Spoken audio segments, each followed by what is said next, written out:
Hi friends, आपका स्वागत है electronics and mechanic study YouTube channel में। आज की इस क्लास में हम फीटर ट्रेड के स्टूडेंट्स के लिए यहाँ पर क्लास ले रहे हैं। अगर आपको वीडियो पसंद आता है तो वीडियो को अंत में लाइक ज़रूर कीजिएगा, चैनल में नहीं तो सब्सक्राइब जरूर कीजिएगा। ये जो क्लास है इंपॉर्टेंट है, ये DRDO एग्ज़ाम के लिए और ALP एग्ज़ाम के लिए इंपॉर्टेंट है। यहाँ पर आप टाइटल भी देख सकते हो, DRDO ALP के लिए बहुत ही इंपॉर्टेंट क्लासेस है। ये डेली क्लास आपकी चलेगी। तो चलिए स्टार्ट करते हैं बिना देरी के। तो किस हैमर का प्रयोग चिपिंग और रिवेटिंग करने के लिए किया जाता है? तो किस हैमर का प्रयोग हम रिवेटिंग और चिपिंग में करते हैं? तो वेरी वेरी इंपॉर्टेंट, हम बॉल पिन हैमर का प्रयोग हम कहाँ पर करते हैं? रिवेटिंग एंड चिपिंग में करते हैं। बॉल पिन हैमर का फिगर भी देख सकते हो, है ना। चलिए फिगर आपको दिखा देते हैं, जरा सा ध्यान से देखिएगा। छोटा सा फिगर यहाँ पे आपको देखने को मिलेगा। यहाँ पे आपको दिख रहा है ये जो वाला फेस होता है, इसको हम क्या बोलते हैं? चीक बोलते हैं, है ना। यही वाला भाग किसके अंतर्गत आता है? पोस्ट के अंतर्गत आता है। तो क्वेश्चन पूछा जाता है कि हैमर का कौन सा भाग सॉफ्ट रखा जाता है? तो हैमर का हमारा पोस्ट वाला भाग सॉफ्ट रखा जाता है, ठीक है। पोस्ट के अंतर्गत ही हमारा क्या क्या आता है? चीक आता है, आई होल आता है, ठीक है। चीक हमारा क्या होता है? फेस होता है। ये हमारा हैमर का फेस है। तो कभी कभी वो फिगर पूछ लेता है कि बताइए कि ये वाला जो फिगर है ये हमारा यहाँ पे क्या दर्शाया जा रहा है? तो क्या बताओगे? ये हमारा फेस कहलाता है।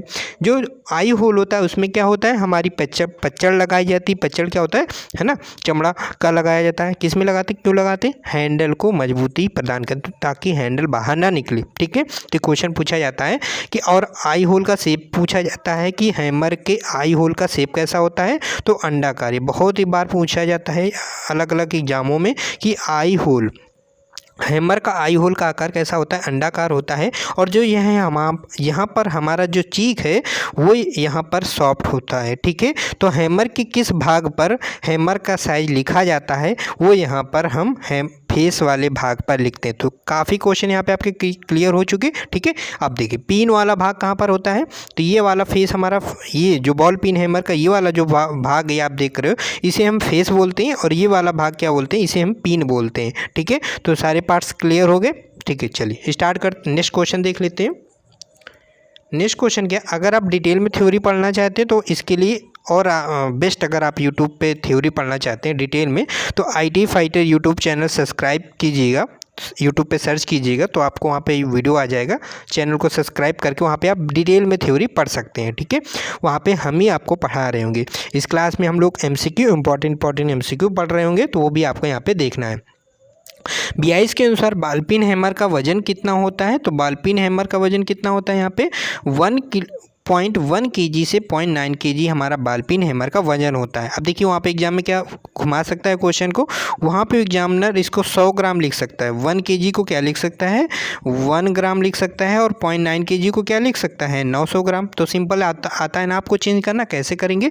मान लीजिए 0.1 kg लिखा हुआ है, ठीक है। अब इसको हम ग्राम में चेंज करेंगे तो कैसे करते हैं? तो 1 kg बराबर कितना होता है? 1000 ग्राम होता है। तो हम 0.1 में गुणा करते हैं 1000 का। तो स्टूडेंट्स आप जब गुणा करोगे एक में 1000 का तो 1000 आएगा, क्योंकि अब यहाँ पे 0.1 लगा हो तो यहाँ पे हम 1 दशमलव लगा देंगे तो हमारा क्या आता है? यहाँ पे 100 आता है। तो 100 ग्राम से 900 ग्राम तक हमारा बॉल पिन हैमर का वजन लिया जाता है। किलोग्राम में पूछेगा तो 0.1 kg से 0.9 kg लिया जाता है, ठीक है। चलिए नेक्स्ट क्वेश्चन की ओर चलते हैं।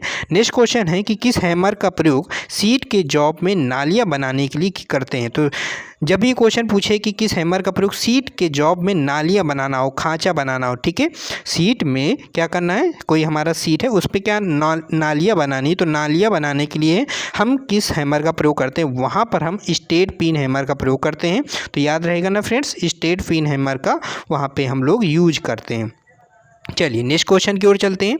किस हैमर की बॉडी स्टील की बनी होती है? किस हैमर की बॉडी स्टील की बनी होती है? ऑप्शन है plastic hammer, soft hammer, sledge hammer, ये फोर्थ ऑप्शन। तो इस 4 ऑप्शन में कोई भी ऑप्शन यहाँ पे सही नहीं होगा। जो हमारी हैमर की जो बॉडी होती है वो हमारी किसकी बनी होती है? वो हमारी बनी होती है रा हाइड हैमर। एक रा हाइड हैमर होता है, रा हाइड हैमर होता है, ठीक है। इसका हम जहाज में करते हैं, शिपयार्ड में करते हैं। तो ये इसका प्रयोग हम, ये तो हमने बता दिया कहाँ पर करते हैं, लेकिन क्वेश्चन ये पूछा जाता है कि रा हाइड हैमर में इसके जो फेस होते हैं ना, इस पर हम क्या लगाते हैं? चमड़े का गुटका लगाते हैं। तो ये बहुत बार पूछा जाने वाला है कि जो हमारा रा हाइड हैमर होता है इसका यूज कहाँ पर करते हैं? तो ये आपको याद रखना है, ठीक है। तो रा हाइड हैमर जो होती है ये ये हमारी इसकी बॉडी जो होती है वो स्टील की बनी होती है और इसके दोनों सिरों मतलब दोनों फेस जो होते हैं इसमें चमड़े के टुकड़े लगे होते हैं या गुटका लगा होता है। ठीक है, याद रहेगा। चलिए इसका हम आपको डिटेल भी दिखा देते हैं। देख पा रहे होंगे आप, है ना, राहाइड हैमर। इस प्रकार के हैमर की बॉडी जो होती है प्रायः किसकी बनाई जाती है? स्टील की बनाई जाती है और इसके दोनों सिरों पर जो राहाइड हैमर होता है इसके दोनों फेस पर कच्चे चमड़े के टुकड़ों को लगाया जाता है। जो हमारे चमड़ा होता है ना उसको, ये जो फेस होते हैं ना इसके किसके बने होते हैं? चमड़े के बने होते हैं। जो बॉडी होती है वो हमारी स्टील की बनी होती है। तो ये कभी भी क्वेश्चन पूछेगा कि किस हैमर की बॉडी स्टील की बनी होती है? Rawhide hammer is the right answer. Exam में क्वेश्चन आएगा तो आप क्या टिक करोगे? यहाँ पर आप टिक करोगे इनमें से कोई नहीं। ठीक है, क्योंकि यहाँ पे आपको डी ऑप्शन मिल जाता है, इनमें से कोई नहीं। नेक्स्ट क्वेश्चन की ओर चलते हैं। हल्के कार्यों के लिए किस हैमर का प्रयोग करते हैं? तो हल्के कार्यों के लिए देखिए, हल्के कार्यों में हम सॉफ्ट हैमर का प्रयोग करते हैं और सॉफ्ट हैमर के अंतर्गत ही हमारा प्लास्टिक हैमर आता है। तो plastic hammer is the right answer यहाँ पे हम लगा देंगे। ठीक है, चलिए नेक्स्ट क्वेश्चन की ओर चलते हैं। स्लेज हैमर के लिए हैंडल की लंबाई कितनी होनी चाहिए? तो हम लोगों ने बहुत बार पढ़ा कि स्लेज हैमर के लिए हैंडल की लंबाई 600, है ना, 600 मिलीमीटर से 900 मिलीमीटर होती है हमारी। ठीक है, 600 मिलीमीटर से 900 मिलीमीटर इसकी लंबाई होती है हैंडल की। अब इसके यहाँ पर क्या कर सकते हैं हम लोग? सेंटीमीटर को यहाँ पर 1 सेंटीमीटर बराबर कितना मिलीमीटर होता है? तो 1 सेंटीमीटर बराबर होता है 10 मिलीमीटर, है ना, 10 मिलीमीटर होता है। तो यहाँ पर हम क्या करेंगे, इसमें 10 का गुणा करेंगे तो यहाँ पर हमारा 600 आ जाएगा। तो 600 मिलीमीटर इसको बोल सकते हैं। इसी प्रकार 90 सेंटीमीटर गुणा करेंगे तो हमारा 900 आ जाएगा।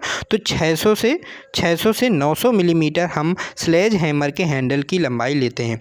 स्लेज मतलब हैंडल की लंबाई होती है। ठीक है, नेक्स्ट यहाँ पे ये याद रखिएगा, स्लेज हैमर का भार कितना होता है? तो 3 से 9 किलोग्राम इसका वजन होता है। बहुत बार पूछा जाता है कि स्लेज हैमर का वजन कितना होता है? तो 3 से 9 किलोग्राम इसका वजन होता है। और इसका यूज कहाँ पर करते हैं? तो इसका यूज हम फोर्जिंग शॉप में करते हैं। ये आपको याद रखना है। ठीक है, चलिए नेक्स्ट क्वेश्चन है, चोकिंग क्या होता है? बहुत बार इंपॉर्टेंट क्वेश्चन है और बहुत बार पूछा जाता है।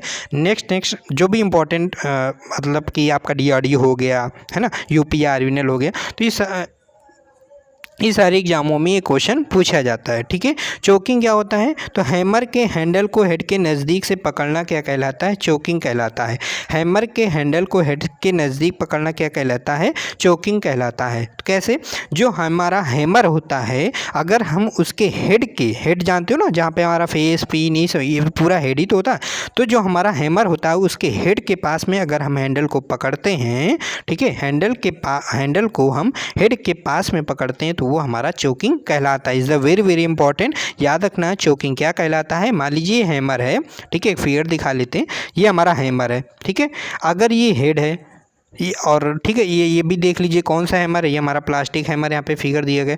तो अब मान लीजिए जो फिगर है, ये फिगर आप देख रहे हो, इसमें जो अगर हम यहाँ पर पकड़ेंगे, अगर हम हेड के पास पकड़ रहे हैं तो इसे हम चोकिंग कहेंगे। अगर मान लीजिए हम यहाँ पे पकड़ रहे हैं तो इसको हम क्या कहेंगे? यहाँ पे हम इसको चोकिंग कहेंगे। ठीक है, तो समझ में आया ना कि चोकिंग हम किसे कहते हैं? अगर हम हैमर के हेड के बिल्कुल नज़दीक हम हैंडल को पकड़ रहे हैं तो उसे हम बोलते हैं चोकिंग। ठीक है, चलिए नेक्स्ट क्वेश्चन है, बेंच वाइज की जाप प्लेट हमारी किस धातु की बनी होती है?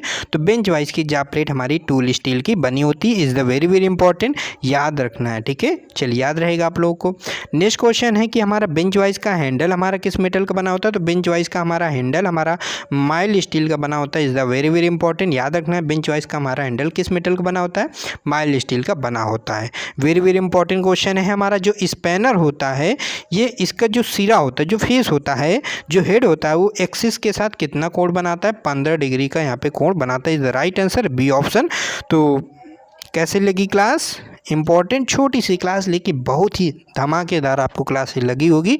वीडियो अगर आपको पसंद है तो वीडियो को लाइक कर दीजिए।